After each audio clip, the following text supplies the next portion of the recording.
Prosecutor আন্তর্জাতিক অপরাধ tribunal, আপনাকে ৭১ জার্নালে স্বাগত জানাচ্ছি।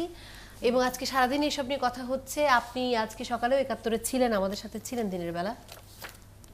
মানে যেটি যদিও অ্যাটর্নি জেনারেল বলেছেন যে এই সুযোগ এখন আর খুব সম্ভবত নেই, তিনি বলেছেন আমার মনে হয় নেই, তারপর আপনার কাছ থেকে খুব স্পষ্ট করে জানতে চাই যে কেন নেই। এর আগেও উনি কাকে কাকে যেন আনতে চেয়েছিলেন সাক্ষ্য দেওয়ার জন্য, সেই সময় অনেক ধরনের কথাবার্তা হয়েছিল। ব্যস্ততা যদি একটু স্পষ্ট করে বলেন। না, নিশ্চয়ই, কষ্টের কিছু নেই, এটা তো আমার প্রফেশন। এই মামলাটিতে, সালাউদ্দিন কাদের চৌধুরীর মামলাটিতে আপনারা জানেন যে আমাদের যুদ্ধাপরাধী বিচারের যে আইনটি রয়েছে 1973 সালের যে আইন, সেই আইন অনুযায়ী ডিফেন্স যদি আসামি পক্ষ যদি কোনো সাফাই সাক্ষী আনতে চান, তাহলে তারা একদম মামলা যখন চার্জ ফ্রেম হয় তার 3 সপ্তাহের মধ্যেই মামলা যখন শুনানি শুরু হয় এর ভিতরেই কিন্তু তারা তাদের তালিকা আদালতের কাছে জমা দিবে যে এনাদেরকে আমরা সাফাই সাক্ষী হিসেবে আনতে চাই। সালাউদ্দিন কাদের চৌধুরী সাহেবের মামলাতে তারা যে প্রথম যে লিস্টটি দিয়েছিলেন সেখানে ৪,৫০০ লোকের নাম ছিল, যে ৪,৫০০ লোক তারা সাক্ষী দিবেন তার পক্ষে। মজার ব্যাপার হলো মিথিলা, সেখানটিতে ৪,৫০০-এর মধ্যে এমন নাম আছে যেটি ১০৫ বার এসেছে। মানে একজন ব্যক্তি ১০৫ বার লিস্টে নাম দিয়ে দিয়ে ৪,৫০০ করা হয়েছে। পরবর্তীতে যখন মামলা এই যে তারা সাক্ষীর যে লিস্ট জমা দিয়েছেন তাও কিন্তু সেই 3 সপ্তাহের মধ্যে নয়, প্রসিকিউশন তার সাক্ষী শেষ করার পরে তারা সেই ৪,৫০০-এর লিস্ট দিলেন। তখন আদালত ট্রাইব্যুনাল বললেন যে এতজন তো সম্ভব না, আমরা তো এতজনকে অ্যালাউ করব না, আপনারা একটা রিজনেবল নাম্বার বলেন আপনাদের কতজনের লিস্ট হতে পারে। তখন সালাউদ্দিন কাদের চৌধুরী সাহেবের পক্ষে বলা হলো যে আমরা 40 জনের একটি তালিকা দিব সাফাই সাক্ষীর। এরপরে সেই 40 জনের সাক্ষীর কথা বলে তারা যে লিস্ট আদালতে জমা দিলেন তাতে মাত্র 15 জনের নাম থাকলো এবং আলটিমেটলি কোর্ট বললেন যে এই 15 জনকে আমরা অ্যালাউ করব না, আপনাদেরকে মাত্র 5 জনকে অ্যালাউ করা হচ্ছে, আপনারা 5 জন সাফাই সাক্ষী দিয়ে মামলা শেষ করবেন। এটা কিন্তু শুধু তার ব্যাপারে নয়, প্রত্যেকটি মামলাতেই আসামি পক্ষের ক্ষেত্রে আদালত এই কাজটি করে থাকেন। সেই ক্ষেত্রে সালাউদ্দিন কাদের চৌধুরী সাহেব 5 জন সাক্ষীর মধ্যে মাত্র 4 জন আনতে পারলেন, একজনকে আনতে পারলেন না, মানে তিনি আর কাউকে খুঁজে পেলেন না। এবং এই 5 জন যাদেরকে আনলেন, 4 জন যাদেরকে আনলেন তাদের নামও কিন্তু 15 জনের মধ্যে ছিল না। এখন দেখুন যে এই ভিন্ন 4 জন আসলে এই 15 ভিন্ন 4 জন, প্রথমে 40,000 থেকে 4,500 থেকে 40 জন ভিন্ন, 40 থেকে 15 ভিন্ন। ও আচ্ছা, একেবারে প্রত্যেকবারই নতুন নতুন তালিকা, প্রত্যেকবারই নতুন। এবং লাস্টে যেটা নিয়ে প্রসিকিউশনের সাথে খুব লম্বা সময় ধরে আমরা আদালতে মানে এটা নিয়ে আর্গুমেন্ট করেছি যে শেষে 4 নম্বর সাক্ষীটি তার নামও কোথাও নেই। তারা যাকে আনতে চাইলেন আগের দিন বললেন তিনি আসবেন না। তখন আমরা বললাম তো তাহলে আসবেন না, তাহলে কি ভালো কথা, তাহলে আপনাদের সাক্ষী হচ্ছে না। কিন্তু তখন তারা বললেন যে আমাদেরকে 1 ঘন্টা সময় দিলে আরেকজনকে গুলশান থেকে আমরা আনবো। মানে কি নাটকীয়তা! মানে তারপরে প্রসিকিউশন অসম্ভব আমরা প্রোটেস্ট করেছি, আমরা আমাদের সাবমিশন রেখেছি যে মাইলস এটা করা যাবে না, কিন্তু তারপরেও তাকে সুযোগ দেওয়া হয়েছে যে ঠিক আছে 1 ঘন্টার মধ্যে আপনি যাকে ইচ্ছা তাকেও যদি নিয়ে আসেন আমরা তার সাক্ষীটুকু গ্রহণ করব। সুতরাং মোট 4 জন সাক্ষী, তিনি 5 জন সাক্ষীও আনতে পারলেন না। এই যে ইস্যুটা কিন্তু উচ্চ আদালতে আপিলে তারা রেইজ করলেন যে তারা আরও অনেককে আনতে চেয়েছিলেন, তারা পারেনি। সেটি কিন্তু যাচাই বাছাই করে উচ্চ আদালত বলে দিয়েছে যে এই ইস্যু আর পরবর্তীতে উচ্চ আদালতে আপিলে রেইজ করা যাবে না। এরপরে রিভিউ পিটিশন সাবমিশন হয়ে গেল। এখন নতুন করে 8 জন সাক্ষী তারা নিয়ে আসতে চাচ্ছেন। এটা যেটি মাননীয় অ্যাটর্নি জেনারেল সাহেব বলেছেন অলরেডি যে এটা নজিরবিহীন, এবং একজন আইনজীবী হিসেবে আমি মনে করি রিভিউতে সেই সুযোগটি আসলে নেই।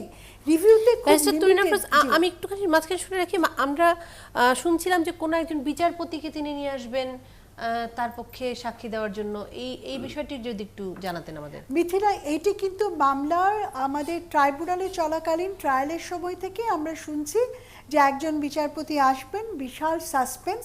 তিনি প্রধান বিচারপতির কাছে পারমিশন চেয়েছেন, যে অপেক্ষা করছেন যে প্রধান বিচারপতি যদি তাকে পারমিশন দেন তাহলে তিনি এসে আদালতে মানে ট্রাইব্যুনালে সাক্ষী দিবেন। এবং আলটিমেটলি কি হলো আমরা জানি না, সেই বিচারপতি কিন্তু মাননীয় বিচারপতি তিনি কিন্তু সাক্ষী দিতে আসেননি। তিনি কি অনুমতি পেয়েছিলেন?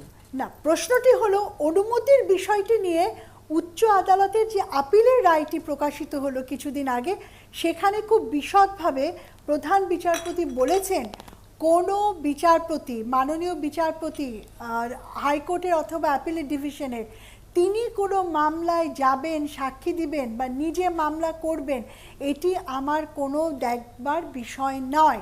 ক্লিয়ারলি লিখে আছে, it is not the business of the chief justice to see this matter. তার মানে হচ্ছে এই ধরনের কোনো ঘটনা আদৌ ঘটেছে কিনা আমরা জানি না। এবং উচ্চ আদালতের যে রায় আমরা পেলাম সেখানে কিন্তু মাননীয় প্রধান বিচারপতি বলছেন এরকম কোনো কিছুই ঘটেনি এবং আমার কাছে অ্যাপ্লিকেশন করবার, পারমিশন নেবার তো কোনো প্রয়োজনই নেই, যিনি সাক্ষী দিবেন তিনি যাবেন। এবং ওখানে এক্সাম্পলও দেওয়া আছে, কোনো বিচারপতির যদি ট্যাক্সের মামলা থাকে তার জন্য কি তিনি পারমিশন নিতে আসবেন নাকি প্রধান বিচারপতির কাছে, এক্সাম্পলগুলো আছে। তার মানে হচ্ছে এই যে একজন বিচারপতি, মাননীয় বিচারপতির আসবার ব্যাপারটি, সেটি পুরোটাই হচ্ছে আমাদের কাছে একেবারে ধোঁয়াশাপূর্ণ। মানে ব্যারিস্টার তুরিন আফরোজা, আমি যে জিনিসটি বুঝলাম, আপনি যদি একটু ভুল বললে শুদ্ধ করে দেবেন, সেটি হলো যে অর্থাৎ এই ধরনের অন্য ভিন্নতর কোনো মামলায় যদি কোনো বিচারপতি তিনি মাননীয় বিচারপতির সাক্ষ্য দিতে আসেনও, তাহলে সেটি আর 5টা সাধারণ নাগরিকের মতোই তিনি দেওয়ার জন্য অধিকার রাখেন এবং সেটার জন্য প্রধান বিচারপতির অনুমতির কোনো অপেক্ষা করবার তার কোনো প্রয়োজন নেই। এটি হচ্ছে একটি বিষয়।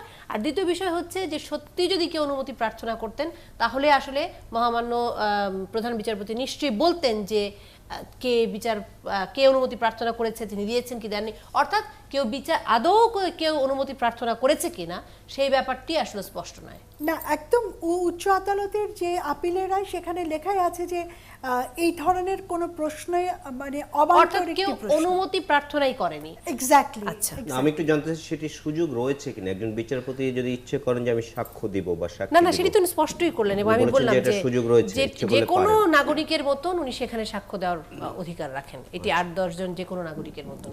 জি ব্যারিস্টার তুরিন আফরোজা, আপনি বলছিলেন এবং সেক্ষেত্রে এখন নতুন যে ঘটনাটি ঘটেছে যে 8 জন লোকের নাম এসছে যে তারা বলবেন যে সালাউদ্দিন কাদের চৌধুরী তিনি নির্দোষ এবং তিনি পাকিস্তানে ছিলেন তখন।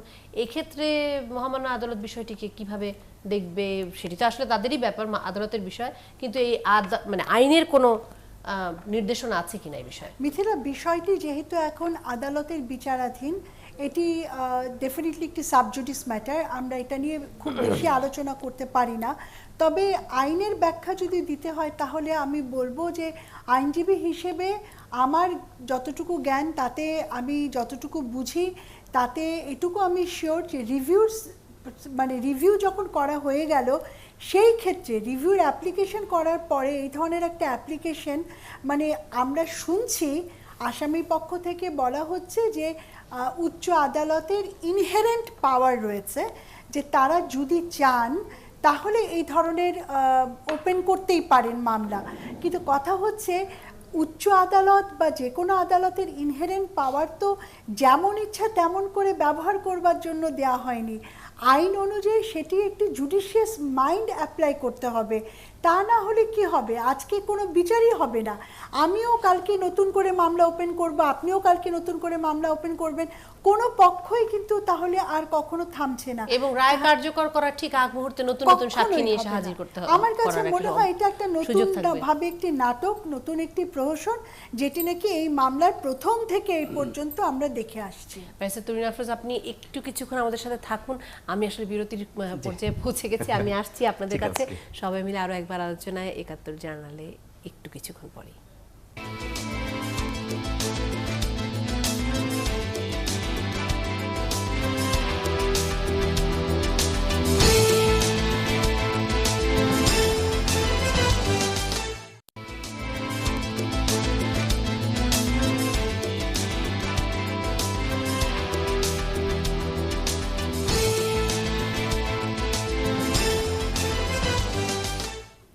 71 জার্নাল মিথিলা ফারজানে আছি আপনাদের সাথে এবং আমার সাথে আছে নাজমুল আশরাফ, ইলিয়াস খান এবং ব্যারিস্টার তুরিন আফরোজ। ব্যারিস্টার তুরিন আফরোজ আমার মনে হয় ব্যাপারটি মোটামুটি স্পষ্ট করেছেন। যদি কোনো প্রশ্ন থাকে তার কাছে সেটি করে শুরু করতে পারেন অথবা আপনাদের না, আমি যেটা মোটা দাগে বুঝি আর কি, যেটা আশরাফের সাথে আলোচনা হচ্ছিল বিরতির সময়, যে সাক্ষীর বিষয়টা তো প্রথম দিকে, তাই না? এখন যে উনি সাক্ষী আনতে চান, তাদের যেটি বলেছেন, আপনি বোধহয় শুরুতে বলেছেন যে আমাদের অ্যাটর্নি জেনারেল বলেছেন যে সম্ভবত আর সুযোগ নেই। এই বিষয়টা আমি একটু স্পষ্ট হতে চাই, সম্ভবত না, আর কোনো সুযোগ আসলে আছে কিনা আমি একটু শুনে আসি আমাদের অ্যাটর্নি জেনারেল কি বলেছেন। জি শুনে আসবো, জি শুনে please, হ্যাঁ, আসি। জি ভালো।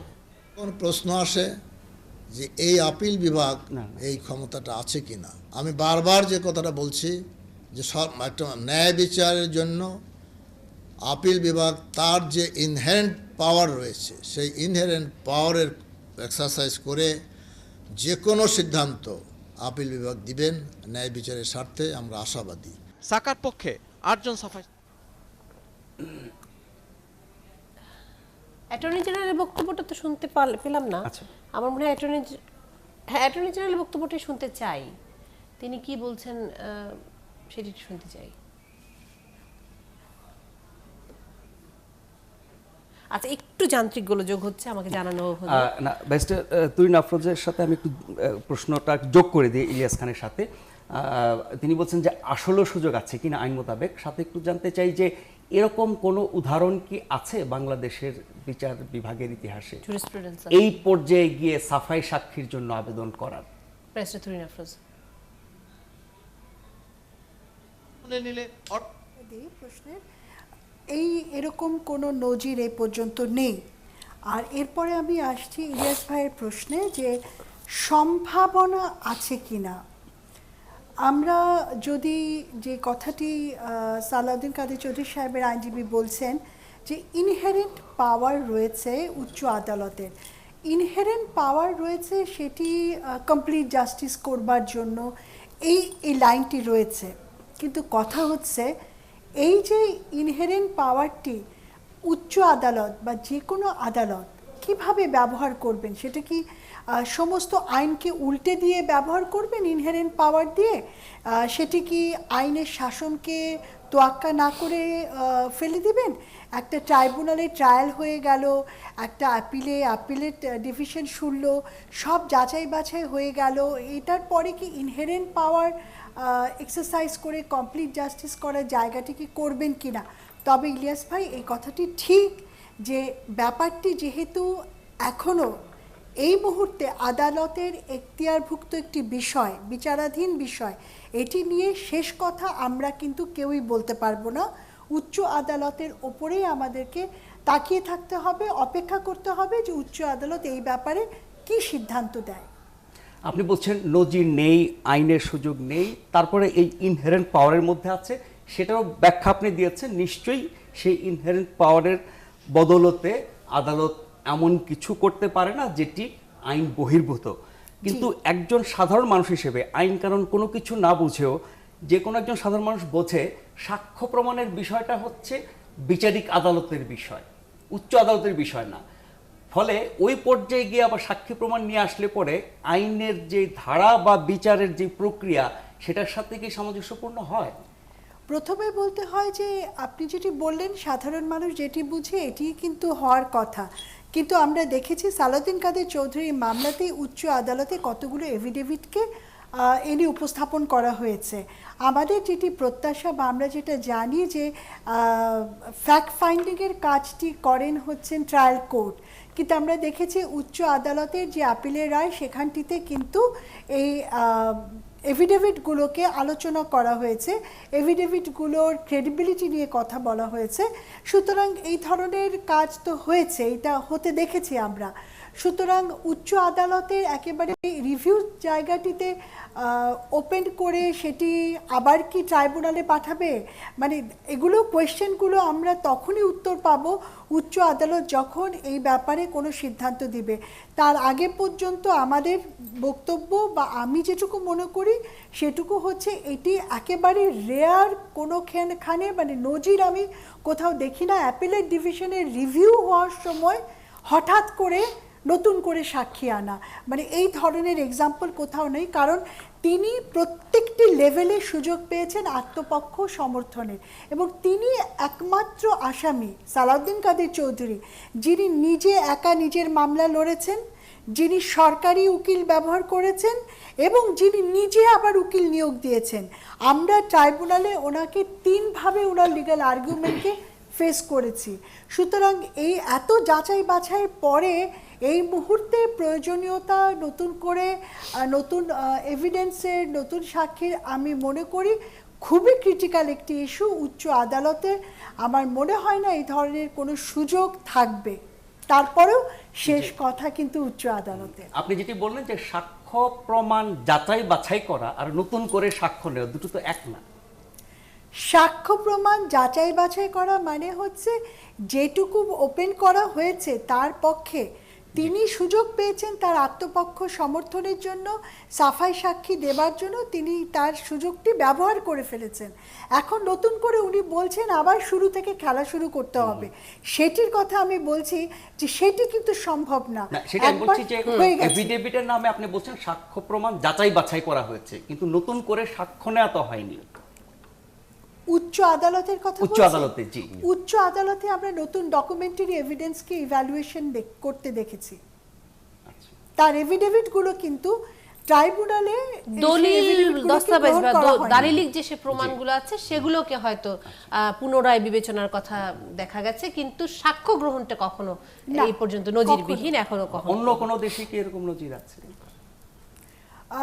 অন্য কোনো দেশে এই ধরনের নজির খুবই বিরল, খুবই রেয়ার, মানে রেয়ারেস্ট অফ দ্য রেয়ার কেসে মিসক্যারেজ অফ জাস্টিস এরকম করে অনেক পুরনো একটি দুটি হয়তো কেস পাওয়া যাবে, কিন্তু এই ধরনের যে সাক্ষী আনিনি বা হঠাৎ করে নতুন করে সাক্ষ্য দিব, মানে these are all lame excuses, মানে এই ধরনের এক্সাম্পল এই পর্যায়ে এসে আসলে রিট্রায়ালের অর্ডার দিতে পারে উচ্চ আদালত, রিট্রায়ালের, কিন্তু ট্রায়াল কোর্টের কাজ তো আর না। সেটি বলছি যে সবই আমাদেরকে অপেক্ষা করতে হবে উচ্চ আদালতের রায়ে কি পাই আমরা। জি, ব্যারিস্টার তুরিন আফরোজ, অনেক ধন্যবাদ আপনাকে আমাদের